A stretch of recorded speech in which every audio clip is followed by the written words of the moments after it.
Hello everyone, welcome to the session. आज की class में हम पढ़ने जा रहे हैं पंजाब स्कूल एजुकेशन बोर्ड की 5वीं क्लास की हिंदी की किताब दूसरी भाषा सेकंड लैंग्वेज और उसमें उसका 8वां पार्ट मेहनत। आज इस पार्ट को डिटेल में समझेंगे और इसके प्रश्न उत्तर के ऊपर चर्चा करेंगे। तो चलिए शुरू करते हैं पार्ट को पढ़ना। रानी आज बहुत उदास है। कल उसकी पाठशाला में खेल प्रतियोगिता होने जा रही है। उदास है मतलब बहुत दुखी है और कल उसके स्कूल में खेल प्रतियोगिता कंपटीशन जो है वो होने जा रहा है।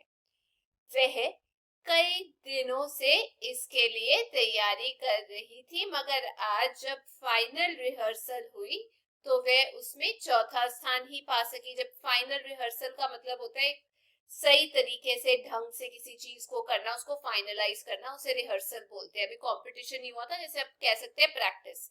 तो जब प्रैक्टिस हुई तो उसमें उसका चौथा रैंक आया। परिश्रम वो कर रही थी। उसे उदास देख उसकी दादी माँ ने उससे पूछा, बेटी रानी, आज तुम प्रसन्न नहीं हो, कारण क्या है, वजह क्या है इसकी? रानी ने उन्हें सब बात बताई। दादी माँ ने उसकी पूरी बात बड़े ध्यान से सुनी। वे कुछ देर सोचती रही, फिर बोली, उठो रानी, मेरे साथ पीछे आंगन में चलो। आंगन मतलब घर के पीछे जो हिस्सा होता है, खुला हुआ एरिया, उसे आंगन बोलते हैं। दादी माँ रानी के साथ पीछे आंगन में गई। वहां उन्होंने रानी को चींटियों की एक लंबी कतार लाइन दिखाई जो अपने बिल में से निकल रही थी और दूर पड़े रोटी के टुकड़े में से छोटे छोटे कणों को खींचकर बिल की ओर ला रही थी। तो उन्होंने चींटियों की एक कतार दिखाई, जो बिल मतलब जमीन के अंदर जो उनका छेद होता है ना, बिल जहां पर वो रहती है, तो वो जो रोटी का टुकड़ा है उसको छोटे छोटे कणों के अंदर, छोटे छोटे टुकड़ों के अंदर उसको तोड़कर अपने बिल की तरफ को खींच के लेकर जा रही थी, मेहनत कर रही थी। इसके बाद दादी माँ ने कहा, देखो रानी, ये नन्ही छोटी चींटियां कितनी मेहनत से रोटी के इन कणों को इकट्ठा कर रही हैं। अच्छा, अब देखो मैं क्या करने जा रही हूँ। दादी माँ ने गीली मिट्टी से उस बिल को अच्छी तरह बंद कर दिया, उनके घर को।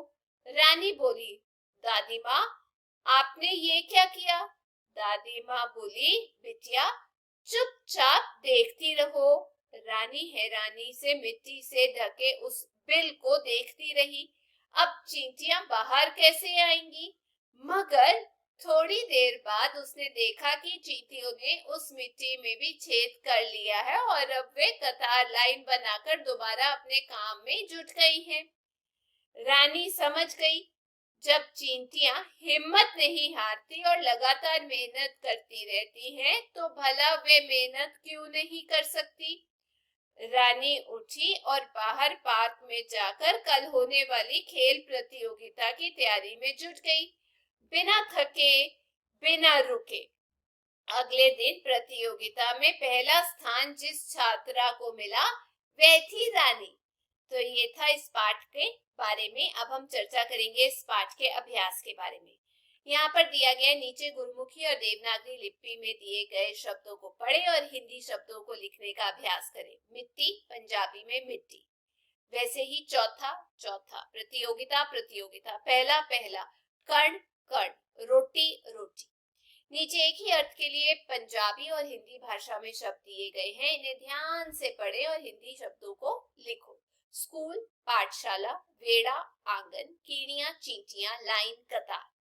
आगे है पढ़ो, समझो और लिखो। यहाँ पर कुछ शब्द बनाए गए हैं, जैसे ध्यान, स्थान, लंबी, अच्छा, प्रसन्न, मिट्टी, इकट्ठा, छात्रा और रिहर्सल।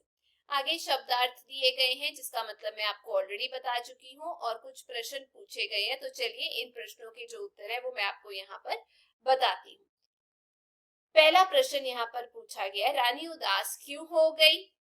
उत्तर, रानी खेल प्रतियोगिता के फाइनल रिहर्सल में चौथे स्थान पर आई थी, इसी कारण वह उदास हो गई। दूसरा प्रश्न, दादी माँ ने उसे आंगन में क्या दिखाया? उत्तर, दादी माँ ने उसे आंगन में चींटियों की लंबी कतार लाइन दिखाई जो अपने बिल में से निकलकर रोटी के टुकड़े के छोटे छोटे कणों को खींचकर अपने बिल की ओर ले जा रही थी। तीसरा प्रश्न, दादी माँ ने बिल को कैसे बंद किया? उत्तर, दादी माँ ने बिल को गीली मिट्टी से बंद कर दिया। चौथा प्रश्न, चींटियां किस प्रकार चल रही थी? उत्तर, चींटियां कतार में चल रही थी।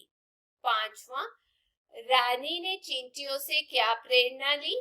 उत्तर, रानी ने चींटियों से प्रेरणा ली कि यदि हिम्मत ना हारे, निरंतर मेहनत करे तो व्यक्ति सफलता अवश्य पाता है। आगे है पढ़ो और समझो। पहला, उदास का खुश, अंदर का बाहर, गीली का सूखी और आगे का पीछे। अब ये जो शब्द है ये विपरीतार्थक शब्द है, उल्टे हैं। ठीक है, आप इन्हें याद जरूर कर लेना। आगे बताया गया है चींटी का चींटियां, वैसी रानी का रानियां। अब ये जो शब्द है इनमें बहुवचन रूप जो है वो दिखाया गया है। अगला, छात्रा का छात्र, रानी का राजा। तो इसमें जो शब्द हैं वह उनके पुल्लिंग रूप हैं।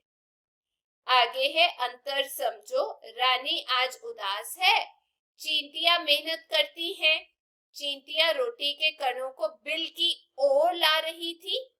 रानी और दादी माँ आंगन में गई। अब इन वाक्यों में है और है तथा इसमें और शब्द जो है उनको हम बोलते हैं युग्म शब्द।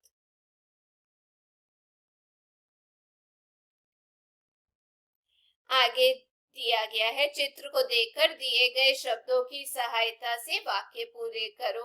शब्द जो यहाँ पर दिए गए हैं वो बताए गए हैं मेहनत, रस, मधुमक्खियां, शहद, छत्ता और फूलों। तो चलिए मैं इसका उत्तर आपको यहाँ पर बता देती हूँ।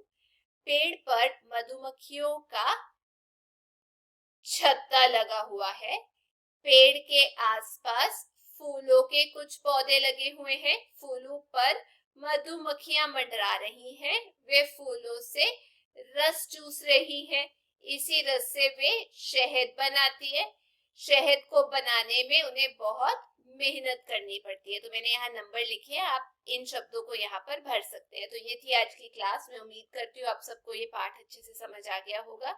यदि आपको वीडियो अच्छी लगी तो चैनल को लाइक, शेयर, सब्सक्राइब करना मत भूलिएगा। हम फिर मिलेंगे। Till then take care, bye bye.